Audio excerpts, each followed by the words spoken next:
comic books and other things. People don't really understand how much photographic paper actually costs, especially if you're going to print a lot of them.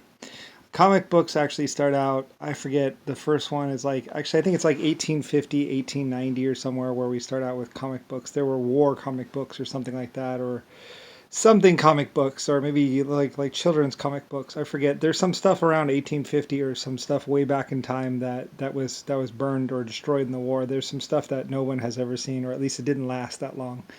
Um, like I said, there were some problems with the early photograph, the early paper. Now, modern day comic books, or at least the comic books starting around 1911 or so. Also, dime novels, by the way. Those old dime novels about stories about the West and stuff like that. I did that as well. That was another one of my things. I wanted it to encourage travel. So I wanted to romanticize the West and all that other stuff. I wanted to get people into moving around and travel. I was trying to get travel to move. So I wanted people to write stories about the West, stories about different towns like Paris or whatever, and stuff like that. And I got some stuff, like I said. Also, I got Mein Kampf and on stuff like that. That was like, ugh, what is this again? I don't know. I paid for it, but it wasn't exactly what I wanted. I don't think. Anyway, there's a lot of things I paid for, and they're like, oh. Anyway, also the stupid JFK Kennedy book, whatever. They killed their bad, bad, bad, bad, bad, bad, bad. There's a lot of bad stuff. Anyway, but anyway, comic books. What most people don't know is how Lucifer White Star Line printing. Um, it's actually Lucifer White Star Line printing. Um, I did well, I did mining and shipping, and then I did printing presses, and I've done just about everything. The printing presses, like I say, actually it was Germany. Like my Germans, mwah, I love you. Like I hug Germans and Swedish people, and also Chinese. Mwah, love you too, and Japanese and Irish. Like I said, as I took over the world, as I kind of moved around and was like on your knees, like I was like, get on your knees, Mary. Kind of like that. Not really though. Mostly it was just about good stuff, good fun times. I mean, at some point when I was hearing about the what's it called, about the death camps and stuff like that, I was like basically like no, I am going to take over. I'm taking over. I'm not letting this, because they were trying to adjust the Constitution. They were trying to adjust. They were saying, anyway, enough about that. We're talking about comics right here. Um, anyway, comic books. What's it called? Anyway, though, but when I was doing comic books, I was willing to pay for one sheet of photographic paper, which would wrap around, and then the pages inside. And getting the ink to work on the photographic paper was easy, but getting the ink to work on cheaper paper that would be inside. The first magazines, like I said, were all photographic paper and very expensive. I lost a little bit of money, or at least it was really expensive to do. But then the other ones, which are cheaper, which actually have the cheaper, thinner paper on the inside, those. As modern technology got more and more advanced, became cheaper and cheaper for me to do.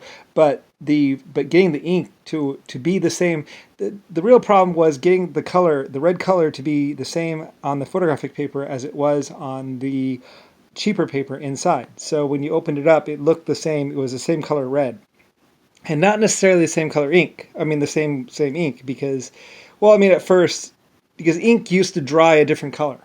So it would print one color and then dry another color. Anyway, there used to be a lot of problems with the old ink. Nowadays, ink is a lot more modern and advanced, and that's through hundreds of hours of research and development and all kinds of other stuff that I paid for. Like I said, it was no secret I was using the tax money for research and development. I was using basically all the money. Pretty much any extra money was going into research and development and paying for people to play around with metal all day long. And they became quite good at working out metallurgies, working with rocks, being able to tell which rocks were which, and knowing what was what. Like I said, Germany was really advanced, way more advanced than anyone ever realizes. I mean, we had LCD screens, we had everything. We just didn't have very much of it. We had, like most Germans would tell you, we had everything, we just didn't have very much of it. Like 30 LCD screens or whatever, they were very expensive and very hard to manufacture, but then became cheaper and easier as things went on. Anyway, and some of it was actually restricted from the public, although I don't know why. I always kept a little bit of the good stuff for me, but anyway, though. But as time goes on, but also it's like manufacturing too. You have to tool up for stuff. I mean, making one or two of something is easy, but then making like 500,000 or a million of them is a lot harder. So changing things around, getting factories set up, making them modern day mass production facilities, the first clean rooms, all that kind of stuff. There's a lot of stuff that was also me, but most people don't realize how the comic books of America. By the way, a lot of stuff. It's not Yankee. It's not what's it called. It's comic books of America. Basically, is what it comes under. But it's basically Germany to other countries. I was going from Germany, going out into the world. I wanted to go to Russia, and Russia is very cold, and the people had problems there, and a lot of snow, and there were some problems with being in Russia. But we got through it. And Russia used to be warmer, and then it became really cold for a very long time. Anyway, climate change, that kind of thing. Anyway, though, but we worked out with the Eskimos and other things and got animals. It's a very long and complicated history, but most people don't understand how I weave into everything and basically like, and how travel companies started on Earth. You know, um, some people would say, as on earth, as in heaven, as to the stars. Well, that's because I built 80 galaxies and I was changing things on Earth. Doing the first store, the first car dealerships, the first everything. They talk about be on the ground floor. Well, there isn't really much more of a ground floor than Lucifer White Star. I was on the very ground floor as in 100 trillion years ago. And basically flying with me was basically, 4 and then 12 races and then 700,000 races, basically. So things become very, if you go back and talk to the old people, they'll tell you, well, things get a lot more complex when you find out you're basically working with a 100 trillion-year-old creator of matter, dark matter, light matter, all types of matter. There isn't anything that I haven't done or created. So, and that's what makes me, Lucifer White Star, so much different. 100 trillion years I've been in existence, or had been in existence. Like I say, I changed my name quite a bit. So most people didn't understand it was me or know it was me. So I was able to basically, like I said, also the first inventor of time travel. Not as Brian, though.